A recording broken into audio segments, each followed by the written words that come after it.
Hallelujah, सबको जय मसीह। परमेश्वर का धन्यवाद हो इस सुंदर समय के लिए। और आज हम फिर से एक गवाही को आपके बीच में आपके सामने लेकर आए हैं आपके लिए, ताकि हम जाने कि परमेश्वर ने हमारे लिए कैसे अद्भुत और बड़े-बड़े काम किए। आज हमारे बीच में हमारे साथ एक भाई हैं और इनके जीवन में प्रभु ने बहुत ही अद्भुत काम किया, इनका जीवन बदल गया। तो आज हम इन्हीं भाई के द्वारा सुनेंगे कि कैसे इनका जीवन बदला, वो क्या कारण रहा कि ये मसीह में आ गए, इन्होंने प्रभु यीशु मसीह को अपना उद्धारकर्ता स्वीकार कर लिया। हालेलुया। तो क्या नाम है भाई आपका? जी, हमारा नाम बाबू राम है। बाबू राम जी। जी, तो क्या कारण रहा कि आपने मसीह को ग्रहण कर लिया? पहले तो ये बताइए कितने साल हो गए आपको मसीह में? हमें 6 साल हो गया है लगभग। 6 साल। हाँ। तो 6 साल आपको मसीह में आए हुए हो गया। जी। ऐसा क्या कारण रहा कि आपने मसीह को ग्रहण कर लिया? देखिए सर, मैं बचपन में बहुत ज़्यादा खुश था। माता पिता के जीवन में बहुत खुश था। तो हर समय ऐसी हमारे दिमाग में, शरीर में तमन्ना रहती थी कि मैं ईश्वर को पाऊं, ताकि हमारे जीवन में खुशियां बढ़ें। खुशियां पाने के लिए मैं मूर्ति पूजा में लग गया और अक्सर पहले मूर्ति ही पूजा होती थी और जो भी पुरखाओं ने किया वो भी मैंने करना चालू कर दिया सर। मैं एक मूर्ति को लिया, लोगों ने कहा कि आप देवी की पूजा करिए तो शांति हो जाएगी और वो धन दौलत तुम्हें मिलेगा और इतना धन हो जाएगा इकट्ठा, आप मालामाल हो जाएंगे। अच्छा। तो मैंने सर जी वो काम चालू कर दिया, मूर्ति लेकर आया देवी की और मैंने पूजा पाठ करना चालू कर दिया। मैंने कम से कम 12 साल की उम्र में मैंने देवी की पूजा की और 2 साल तक पूजा पाठ करता रहा। अच्छा। लेकिन कोई भी मुझे शांति नहीं मिली और कोई मुझे धन नहीं मिला, कुछ भी नहीं मिला, मैं परेशान होता ही गया। उसके बाद में लोगों ने कहा कि ठीक है, मैंने लोगों से पूछा भाई देवी की पूजा करने से हमें को शांति नहीं मिलती है। लोगों ने कहा ठीक है, आप शंकर जी की पूजा करिए, वो त्रिलोकी हैं, तीनों लोगों के नाथ हैं, वो तुमको सब कुछ दे देंगे। तो मैं बहुत खुश हो गया। मैंने कहा चलिए बहुत अच्छी बात है, मैं अब शंकर जी के पास जाऊंगा। तो मैं एक मूर्ति लेकर आया, 200 रुपए की शंकर जी गोला में मिली थी वो मूर्ति, बहुत अच्छी मूर्ति थी और मैं लेकर आया, बीचों बीच आंगन में उसको रख दिया।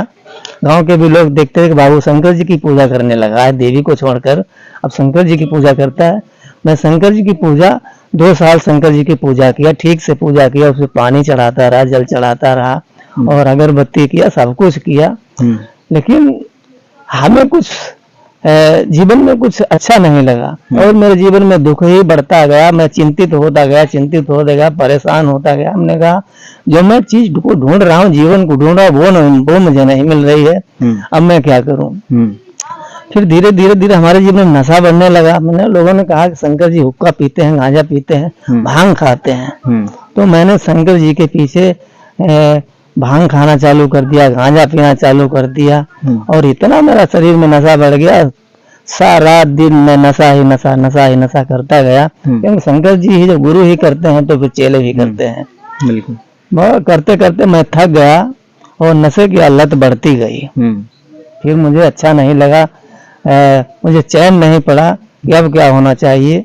जब तक हमारे पिताजी ने हमारी शादी को कर दिया, हमारी पत्नी आई घर पे और जीवन में प्रेम शुरू से हमारी और पत्नी का प्रेम बहुत अच्छा रहा। शुरू से ही बहुत ज्यादा बच्चे नहीं थे, बहुत प्रेम था, दोनों में बहुत अच्छा सब कुछ निपटता था। धीरे धीरे उसके बाद में मैंने लोगों से कहा यार भैया शंकर जी की पूजा करते करते मैं थक गया हूँ, कुछ भी प्राप्ति नहीं होता है। तो हमारा दोस्त है सत्यप्रकाश नाम का सेठ जी है, तो उन्होंने कहा कि बाबू भाई ऐसा है, आप अब जय गुरुदेव के चला हो जाइए, आपको शांति मिल जाएगी। क्योंकि लोमस ऋषि की पुस्तक में ऐसा कुछ लिखा था, मैंने देखा था, ऐसा लिखा था, मैं वो शब्द नहीं, इस लोग को नहीं दोहराना चाहता हूँ, फिर भी गवाही के नाम से मैं बताना चाहता हूँ। उसमें लिखा था कि लोमस ऋषि में कहा बेचारा संत शरण से हो उबारा। ये उन्होंने मुझे इस लोमस ऋषि की किताब में दिखाया था।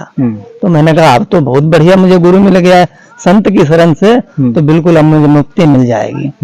तो सत्यप्रकाश ने मुझे मथुरा जी ले गए, बाबा जगुदेव का चेला बना दिया। मैं कट्टर चेला बन गया, ऐसा वैसा नहीं, ज्ञान भी उत्पन्न हुआ साधुओं के द्वारा और मैं पूरे जिले में जाकर के काफिला भी करता था और मैं प्रार्थना का भी गाता था और माइक से भी बहुत ज्यादा प्रचार भी करते थे। जय गुरुदेव का। जय गुरुदेव का। अच्छा। बहुत आनंद आता था, इतना आनंद, सारे लोग बहुत खुशहाल थे, जितने भी हमारे गुरु भाई थे बहुत खुशहाल थे। बाबू भाई के पास बहुत ज्यादा ज्ञान हो गया, गीत भी अब अच्छे गा लेता है, ये है वो है। तो मैं बिल्कुल बढ़ता ही गया धीरे धीरे धीरे धीरे। ये गुरुदेव ने एक बार कहा था कि बच्चों ऐसा करना कि कोई नशा नहीं करना, दारू नहीं पीना और कुछ भी नहीं करना।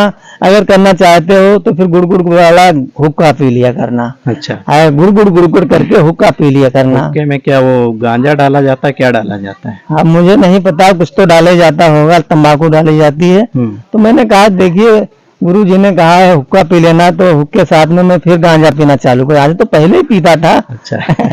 गुरु जी ने बोल दिया तो और हिम्मत मिल गई। और हिम्मत बढ़ गई और मैं गांजा पीना और ज्यादा चालू कर दिया। अच्छा। जय गुरुदेव का चेला होते हुए सर जी कोई भी प्रभाव मुझ पे नहीं पड़ा और मेरा और नशे की लत पड़ गई। अब मैं तंबाकू से लेकर ड्रग्स तक आ गया। ड्रग्स भी लेने लगे? ड्रग्स लेने लगे। अच्छा। और ड्रग्स 300 रुपए का उसको तब कीमत था, अब तो उसका बहुत कीमत हो गया होगा, मुझे नहीं पता है। अब मैं 2 वायल करीब 600 रुपए का रोज डोज हमारे शरीर में बन गया। एक शाम में, मतलब जो इंजेक्शन। अच्छा। हाँ, एक सुबह में एक शाम में ये मैं चालू कर दिया सर जी। करते करते करते करते मेरा घर वीरान हो गया। अच्छा। एक मेरा गांव में बहुत अच्छा घर था, बिल्कुल बहुत बढ़िया घर था। आज मुझे याद आती है तो मैं उस तरफ नहीं जाता हूँ, बहुत दुख होता है और बिल्कुल बहुत ज्यादा उथल पुथल होता है। तो मेरा धीरे धीरे नशा की लत मेरे बच्चे हुए, धीरे धीरे बच्चे बढ़ने लगे और जो है कि जब मैं खेत पे आ गया, घर बिक गया 1 लाख और 25,000 रुपए का मेरा घर बिक गया। मतलब आपने नशे के चक्कर में घर बेच दिया? नशे के चक्कर में घर बेच दिया। अच्छा। फिर उसके बाद नशे के चक्कर में इतना हमने सब कुछ नुकसान कर दिया सर जी और मैं अपने खेत पे आके रहने लगा। अच्छा। खेत में फिर घर बना लिया? कैसा घर बनाया? झोपड़ी बनाई थी। नहीं, एक झोपड़ी बनाई थी सर जी। अच्छा। उस झोपड़ी में हमारे पिताजी और हमारी पत्नी, हमारे बच्चे सभी उसमें, हमारे 4 बच्चे थे, सभी बच्चे हमारे उसी में रहने लगे। मतलब एक पक्के घर से नशे के चक्कर में झोपड़ी में आ गए? झोपड़ी में आ गए सर जी। और खेतों में मैं कम से कम 2-3-4 साल रहा। अच्छा। और मेरे दिमाग में यही टेंशन रहती थी कि अब मैं बेकार हो जाऊंगा, अंधा हो गया हूं, मुझे दिखाई नहीं देता है। धीरे धीरे धीरे धीरे हमारी पत्नी से भी कलह होने लगी। इतनी परिवार से, हालांकि बच्चे छोटे छोटे थे और बड़ी लड़की की मैंने शादी कर दी थी और जो 3 बच्चे थे हमारे छोटे छोटे थे, उन्हें इतनी समझ नहीं थी ताकि पापा क्या करते हैं क्या नहीं करते हैं। लेकिन पत्नी को बिल्कुल ऐसा लग रहा था कि मेरा जीवन बेकार हो गया है, अब मैं जीऊंगी नहीं, मैं आत्महत्या कर लूंगी। धीरे धीरे धीरे एक दिन ऐसा आया कि मैं घर पे बैठा था और हमारा छोटा लड़का हर्षित है, वो बीमार पड़ गया और हमारी पत्नी ने उसी रात में कहा कि मैं आज आत्महत्या कर लूंगी। मैं इसको पकड़ता था अपनी पत्नी को और मैं काबू नहीं आ रही थी। मैं हाथ जोड़ता था, पैरों पे दौड़ पड़ा, मैं तुम्हारे पैर छूता हूँ, आज के बाद में कोई गलत कार्य नहीं करूंगा, लेकिन आत्महत्या नहीं करिएगा। पैसे नहीं थे?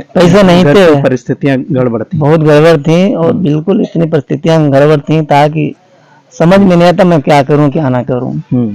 तो हमारे यहाँ दोस्त एक कमलेश हैं, मैं इनके पास अपनी पत्नी को लेकर आया। बाबा जी बूढ़े थे, उन्होंने कहा घबराइएगा नहीं, आप परेशान मत होइएगा और बहू ऐसा करिए कि बिल्कुल परेशान नहीं होइएगा और सब कुछ अच्छा हो जाएगा, अपनी आत्महत्या नहीं करना। दिन में तो इन्होंने कह दिया कि नहीं करूंगा, लेकिन रात में वही हालत हुई कि इन्होंने रस्सी को उठा लिया और मैं इनके पीछे पीछे दौड़ता रहा और उसी रात में हमारा हर्षित बीमार हो गया। ये छोटा बच्चा था, बिल्कुल बीमार हो गया और मैं रोने लगा। हमने कहा प्रभु नहीं कहा, हमने कहा भगवान हमारे बच्चे को बचा लीजिए, हमारी पत्नी को बचा लीजिए और हमारा जीवन बदल जाए तो अच्छा है। लेकिन उस समय कोई देवता, कोई ईश्वर, कोई भगवान सुनने वाला नहीं था। तो एक सर्वेश भाई हैं, हमारे दोस्त हैं, वो प्रभु जाने उन्होंने पहले से ही इस हमारे पास में एक उनकी भी झोपड़ी थी, उनके पिता ने रखी थी। वो वहाँ पे पहले से ही बाइबल पढ़ते थे और प्रार्थना करते थे। उनका तो ये कहना था, मैंने 6 महीने से तुम्हारे लिए प्रार्थना किया है, तो मैंने स्वीकार भी किया है कि हो सकता है आपने हमारे लिए प्रार्थना किया है, अच्छा है। तो सुबह में जब हमारा बेटा बीमार हो गया हर्षित, तो पत्नी ने कहा कि बच्चा बीमार है तो बच्चे के लिए माँ पिता अपना सब कुछ भूल जाते हैं। जो आत्महत्या करना चाह रहे थे वो नहीं किया, और बच्चे के दुख में हम दोनों परेशान थे। सुबह हुआ, ये लड़का हमारा जो है दोपहर में खाट पे लेटा हुआ था, पड़ा हुआ था और बहुत मरने वाला था, बिल्कुल खाना पीना कुछ नहीं कर रहा था। तो हमने और हमारी पत्नी ने कहा कि अगर कोई ईश्वर है तो हमारे बच्चे को बचा ले, तो सब कुछ ठीक हो जाएगा और मैं उसको प्रभु मानने लगूंगी, ईश्वर मानने लगूंगी। तो सर्वेश ने कहा अपने जय गुरुदेव से कहिए अपनी ताकत लगा ली। उनसे नहीं तुमने कहा? हमने कहा जय गुरुदेव से तो बहुत ताकत लगाई लेकिन कुछ फायदा नहीं हो रहा है। मैंने कहा घबराएगा नहीं, मैं प्रार्थना करता हूँ तुम्हारे बच्चे के लिए। अच्छा, जो सर्वेश भाई थे आपके पड़ोस में वो रहते थे? हाँ जी, हमारे पड़ोस पहले से मसीह में थे वो पहले से मसीह में थे। तो उन्होंने कहा अपने गुरुदेव को बुलाइए, हाँ, वो ताकत लगा आपके बच्चे को अच्छा करे। हाँ हाँ जी। तो आपने कहा कि बहुत पुकार लिया, कुछ नहीं हो रहा। हमने कहा उनसे मैंने बहुत ताकत लगाया है, देवी देवताओं को और शंकर को, गुरु जी को, सबको बहुत याद किया, प्रार्थना भी किया पूरी रात, लेकिन कुछ भी फायदा नहीं हुआ। उसने कहा घबराएगा नहीं, अब मैं तुम्हारे बेटे के लिए प्रार्थना करूंगा, तुमको मैं 2 वचन बताता हूँ और 2 वचनों में अगर तुमको तो जो तुम्हारी समझ में आए वो तुम कार्य करना, और जो है कि तुम्हारा बेटा जरूर अच्छा हो जाएगा, ये विश्वास है तुम्हें। हमने कहा हमारा बेटा अच्छा हो जाए तो मैं उसी को भगवान मानूंगा। तो 2 वचन उन्होंने बताए, 8 का 12 उन्होंने बताया कि जीवन की ज्योति मैं हूँ, जो मुझ में चलेगा वो अंधकार में नहीं जाएगा।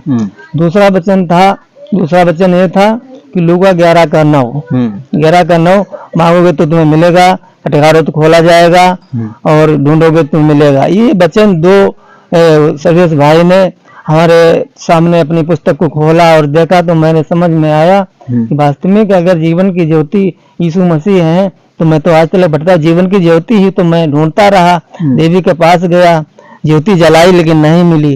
शंकर के पास गया, ज्योति जलाई लेकिन ज्योति नहीं मिली। और जय गुरुदेव के पास गया, वहां भी नहीं मिले। तो फिर मैं ज्योति ही ढूंढ रहा हूँ। आज मुझे ज्योति मिली है। अगर लड़का, उन्होंने प्रार्थना किया हमारे बेटे के लिए, और प्रार्थना करने से इसने आँख को खोला और उसने कहा कि पापा मैं खाना खाऊंगा, मुझे भूख लगी है। तो हमारी पत्नी ने तुरंत जो भी दाल साग सब्जी थी उसको खिलाया, इसने रोटी खाई, और बिल्कुल मैं उसी दिन से ऐसा मुझे लगा कि वास्तविक जीवन यीशु के बदलने वाला। और मैंने उस दिन प्रतिज्ञा की कि जो हमारे इस नशे को छुड़ा देगा मैं उसको प्रभु मान लूंगा। मतलब जब सर्वेश भाई ने आपके लिए प्रार्थना किया बेटे के लिए तो बेटा अच्छा हो गया, खाना खाने लगा। अच्छा। और खाना खाने के बाद में सर्वेश भाई ने कहा कि देखिए कि मैं तो कुछ भी नहीं हूँ, एक हमारे पास्टर हैं, आपको तुमको उनके पास चलना होगा, वो तुम्हारे लिए प्रार्थना करें। मैंने भी प्रार्थना किया है बहुत दिनों से, लेकिन जो हमारे अगुए हैं उनको तुमको उनके पास चलना होगा, वो तुम्हारे लिए प्रार्थना करेंगे, तुम्हारे घर के लिए प्रार्थना करेंगे, और हम भी प्रार्थना करेंगे, और जीवन जरूर बदलेगा और नशा आपका छूट जाएगा। मैंने वहाँ पे बहुत भीष्म पितामह की तरह ये आग्रह किया कि वास्तविक अगर हमारा नशा छूट गया, जीवन बदल गया, तो मैं उसी को ईश्वर मान लूंगा और प्रभु मान लूंगा। फिर मैं उनके साथ चर्च में गया, और जब मैं चर्च में संगति किया तो मेरा कुछ अनुभव अजीब हो गया। जैसे मैंने पहले देवी की पूजा की, और उसके बाद शंकर जी की पूजा की, उसके बाद जय गुरुदेव की पूजा की, भांत देवी देवताओं की पूजा की, लेकिन उनका अनुभव, और चर्च में जब मैं गया और चर्च में जब संगति किया तो वहाँ का कुछ अजीब मुझे महसूस हुआ। अंदर से कुछ ऐसा उबाल आया कि वास्तविक संसारी ईश्वरों से और जो प्रभु यीशु मसीह जो चर्च में यहाँ पे जो संगति होती है उसका कुछ अलग ही है। अलग मतलब अच्छा लगा कि खराब लगा? नहीं, बहुत अच्छा लगा। मेरे जीवन में एकदम बिल्कुल ऐसा लगा, बहुत अच्छा लगा। मेरा परिवार साथ में था, बहुत खुश थे, बहुत खुशहाली से सभी लोग संगति को सुन रहे थे। और ऐसा अनुभव हो रहा था कि वास्तव में मुझे नई दुनिया मिल गई है। ये पुरानी दुनिया थी, उस दुनिया से मुझे नई दुनिया मिल गई है, नया जीवन मिल गया है। जो वहाँ पे जो वहाँ का पादरी हैं, उन्होंने हमको संगति को दिया, तो बिल्कुल ऐसा लग रहा था कि हमारे जीवन में एक एक शब्द प्रभु का गूंजता हुआ जा रहा है। और बिल्कुल हमारे जीवन में बहुत सी ऐसी वचनों की बातें अंदर प्रवेश हो रही था कि मुझे इतना आनंद आ रहा था कि मैं बिल्कुल अच्छा लग रहा था, बहुत ज्यादा। बाहर की दुनिया भूल गए? बिल्कुल, बाहर में जो था और चर्च में कुछ अलग ही था। मतलब बाहर की दुनिया में तो बिल्कुल हमें जो चीज बहुत अच्छी दिखाई देती थी बाहर, जब मैं संसार में था, तो जो चीज अच्छी थी वही चीजें हमारे लिए बहुत गलत थी। ये कब समझ में आया? जब वचन सुना? जब वचन में सुना और चर्च में गया और पादरी ने, सर जी ने सुनाया सब कुछ, धीरे धीरे संगति हुआ, तो बाद में समझ में आया कि वास्तविक प्रभु के अलावा कोई भी जीवन बदलने वाला नहीं है। जैसा कि यही वचन कहता है कि यूहन्ना 8:12 में कि जीवन की ज्योति मैं हूँ, जो मुझ में चलेगा वो अंधकार में नहीं जाएगा। और वास्तविक मैं अंधा था, मुझे कुछ दिखाई नहीं देता था। भाई अंधा ही तो गलत का आत्मिक अंधे। हाँ, आत्मिक अंधे थे, दिखाई नहीं देता था। जब मुझे वचन मिला, वचन मिलने के बाद में संगति किया, तो मेरी आंखें खुली, क्योंकि मैंने बाइबल में ही ऐसा देखा है, कहीं पे याद नहीं है, कि जो नहीं देखते हैं वो देखेंगे, और जो देखते हैं वो अंधे हो जाएंगे। यूहन्ना 9 अध्याय में। यूहन्ना 9 अध्याय में। हाँ, तो बिल्कुल मुझे बहुत से ऐसे वचन बाइबल के अंदर मिले, ताकि हमारे जीवन को खोलते गए। मतलब जो जीवन की एक मैली गंदी जो तस्वीर थी छुपी हुई, जिसको आप देख नहीं पाए थे अभी तक, जी, वो सब प्रकट हो गई प्रभु का वचन सुनने के बाद। जी। तो उसके बाद क्या हुआ फिर? उसके बाद धीरे धीरे हमारा जो है कि मतलब जैसे ही समय आगे बढ़ता गया संगति में, हम और हमारा पूरा परिवार, मैंने अपने जीवन को संभालने की कोशिश की। और ऐसा ही नहीं, थोड़े दिन तो मैं प्रभु में आने के बाद में भी हल्का फुल्का नशा चल जाता, तंबाकू हो लेता था। दिसंबर का महीना था और दिसंबर में ही प्रार्थना हो रही थी। उसी दिन से कुछ ऐसी हमारे अंदर एक आवाज आई कि मतलब अपने जीवन को अगर बदलना चाहते हो तो फिर प्रभु के पास, जिस तरीके से प्रभु ने अपने जीवन को तुम्हें दिखाया, वो तस्वीर दिखाई, वो तस्वीर देखिए और पुरानी जितनी तस्वीरें उनको छोड़िए। मतलब जो यीशु ने अपने जीवन का नमूना दिया उसके अनुसार चलना। जी। अच्छा, मैंने कोशिश नहीं किया, बहुत ज्यादा उस पर मैंने गौर किया, अपने बच्चों को बताया, मैंने खुद को बहुत ज्यादा प्रयास करने के बाद में जब मैंने पूरे जीवन में देख लिया कि वास्तविक हमें प्रभु ही बचाएगा और सिवा कोई दूसरा ईश्वर नहीं है ताकि हमें बचा सके। तो इस रीति से आपका जीवन बदल गया? जी सर जी। तो अभी 6 वर्ष हो चुके हैं आपको मसीह में? 6 वर्ष हो गए। तो आपके बच्चे वगैरह सब, पूरा परिवार मसीह में है? पूरा परिवार है। अच्छा, पूरा परिवार बच्चे में है। और मैं कोशिश करता हूँ जितना भी रीति रिवाज प्रभु ने हमको सिखाया है, मैं उसी रीति से चलूँगा और दुनिया की कोई चीज़ मुझे अलग नहीं करेगी, क्योंकि मुझे जीवन मिला है और ऐसा जीवन मिला है ताकि शायद दुनिया के लोगों को नहीं मिल सकता है, और मिलेगा, उनको भी मिलेगा अगर वो प्रभु के पास आए तो, प्रभु की बात सुने तो। बिल्कुल। हाँ। अंतिम सवाल मेरा आपसे ये है जी कि जैसे मसीह लोगों पर एक आरोप लगाया जाता है जी कि ये लोग पैसा दे करके लोगों का धर्म बदल देते हैं जी, और जो लोग मसीह में आते हैं उन पर आरोप लगता है कि ये लोग पैसा लेकर के धर्म बदल लिए। तो आपने पैसा लिया, किसी ने दिया लेने देने वाले मिले आपको? नहीं नहीं सर, ये बिल्कुल गलत है। ये जो लोग कहते हैं बिल्कुल गलत कहते हैं कि हमारा घर देख लीजिए, अगर ऐसा अगर होता तो आज भी हमारे पास एक गाड़ी होती, मकान बना हुआ होता अच्छा। ऐसा कुछ भी नहीं है, इसने तो हमारा जीवन बदला है। बिल्कुल। बाकी नहीं तो हमें किसी ने पैसा दिया है, ना ही तो किसी ने दबाव डाला है, कुछ भी नहीं हुआ है। अरे वो तो यीशु है, वो तो सब कुछ देने वाला है। कुल मिला के जो पैसे वाली बात है वो झूठी है, बिल्कुल झूठी है। हालेलुया, परमेश्वर का धन्यवाद हो इस सुंदर गवाही के लिए।